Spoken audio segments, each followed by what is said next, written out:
بسم اللہ الرحمن الرحیم. ناظرین، وی لاگ نمبر ہے 267 اور چوتھی قسط ہے آج کے لحاظ سے، اور پیج ہے 226 یعنی 226، اور ہیڈنگ ہے نبی صلی اللہ علیہ وسلم کی ہجرت. ناظرین، جو قریش نے قانون پاس کیا، یعنی پارلیمانی بحث اور نبی کے قتل کا ظالمانہ منصوبہ، اس کی قرارداد پیش کی اور اس پر اتفاق انہوں نے کر لیا اور عمل کرنے کی سوچ رہے ہیں، اور ادھر نبی اکرم کی ہجرت کا آغاز ہو چکا ہے.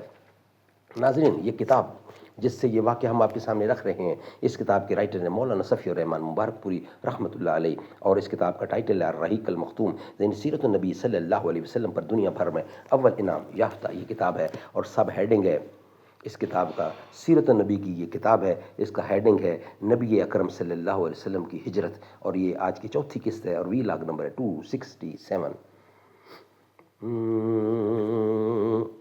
اس دور میں تعلیم ہے امراض ملت کی دوا، ہے خون فاسد کے لیے تعلیم مثل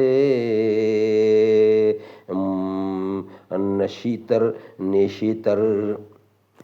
رہبر کے ایما سے ہوا تعلیم کا سودا، مجھے واجب ہے صحرا گرد پر تحمیل فرمان خضر.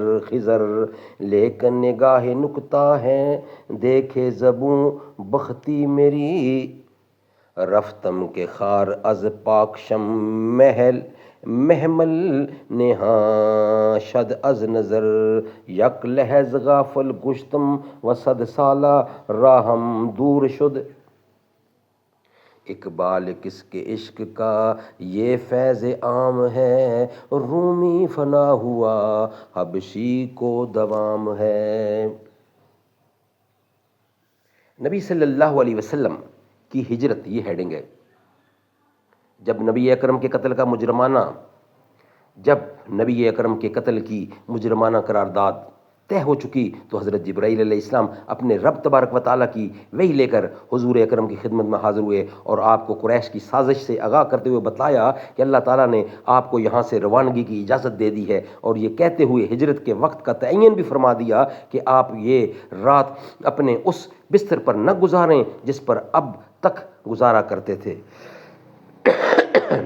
اس اطلاع کے بعد نبی اکرم پھر دوپہر کے وقت ابو بکر صدیق رضی اللہ کے گھر تشریف لے گئے تاکہ ان کے ساتھ ہجرت کے سارے پروگرام اور مرحلے طے فرمائیں.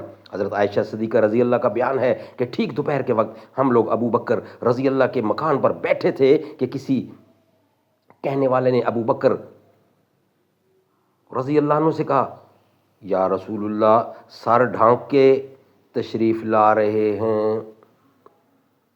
ابو بکر سے کہا، یہ رسول اللہ سر ڈھانکے تشریف لا رہے ہیں. جیسے سامنے بندہ نظر آ رہا ہو تو بندہ کہتا ہے یہ ایسا وقت تھا جس میں آپ تشریف نہیں لایا کرتے تھے. ابو بکر نے کہا، میرے ماں باپ آپ پر قربان، آپ اس وقت کسی اہم معاملے ہی کی وجہ سے تشریف لائے ہیں. آپ اس وقت اگر آئے ہیں تو ظاہر ہے کوئی اہم ہی معاملہ ہو سکتا ہے. حضرت عائشہ صدیقہ رضی اللہ عنہا بیان کرتی ہیں کہ رسول اللہ تشریف لائے، اجازت طلب کی، آپ کو اجازت دی گئی اور آپ اندر داخل ہوئے. پھر ابو بکر صدیق سے فرمایا، تمہارے پاس جو لوگ ہیں انہیں ہٹا دو. ابو بکر نے کہا، بس آپ کی اہل خانہ ہی ہیں، یعنی آپ کے اہل خانہ ہی ہیں، آپ پر میرے ماں باپ فدا ہوں. اے اللہ کے رسول، آپ نے فرمایا، اچھا تو مجھے روانگی کی اجازت مل چکی ہے. ابو بکر نے کہا، ساتھ.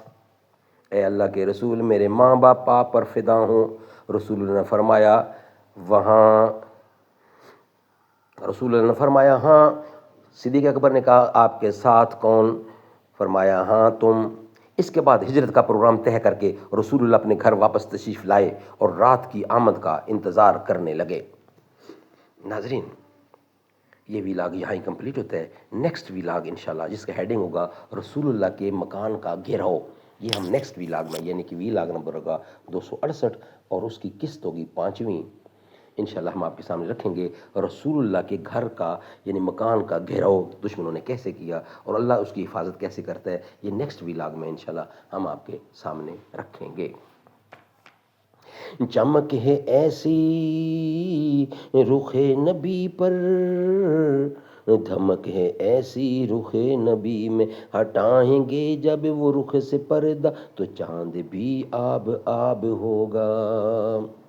بروز محشر فرشتے مجھ کو پکڑ کے پوچھے کہیں کہیں گا، بروز محشر فرشتے مجھ کو پکڑ کے پوچھے تو میں کہوں گا، پکڑ کے پوچھیں گے تو کہوں گا وہ دیکھو آئے ہیں غوث اعظم،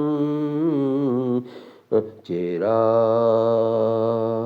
چہرہ منہ انہی کے آگے حساب ہوگا، وہ آنکھوں پہ پردہ کرنے والی بروز محشر جب آئیں گی تو ندا یہ ہوگی جھکاؤ نظریں جھکاؤ پلکیں، یہ فاطمہ کا جواب ہوگا، نہ ایسی زلفیں نہ ایسا چہرہ نہ یوں کسی پہ شباب ہوگا۔